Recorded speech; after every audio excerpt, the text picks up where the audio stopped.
Kunjungan saya ke Cina dalam 3 tahun terakhir lebih dari 5 kali. Dan kunjungan saya ke Silicon Valley 3 tahun terakhir ada kali 2 kali. Ada beberapa hal yang saya bisa kesimpulan dari perjalanan bisnis saya. Perusahaan besar seperti manufaktur dan heavy industry menggeser fungsi SDM atau labor force mereka ke tingkat 0. Kalau perlu tidak pakai buruh lagi. Untuk menggantikan skill worker ini, mereka ganti dengan robot artificial intelligence. Perilaku buruh yang suka demo, banyak mengeluh, harus dididik, diajari, menjadi berkurang sehingga 90%. Dan ini meringankan kerja bagian HRD. Ini ibarat mobil pakai kopling lalu diputuskan pakai otomatis. Itu menghilangkan lebih dari 40 bagian dari engine mechanical mobil tersebut.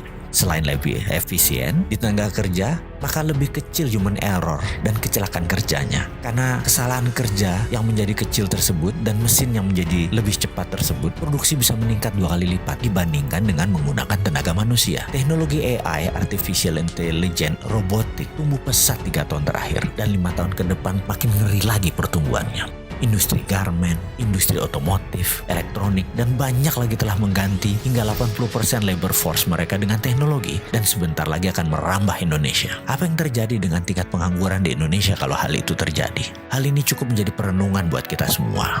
Kepala kita langsung berkalkulasi, buat perhitungan karena 3 tahun yang lalu industri robotik ini belum secanggih sekarang, apalagi ditambah dengan 5G. Kedepan jika ada 5G, robotik akan semakin maju pesat.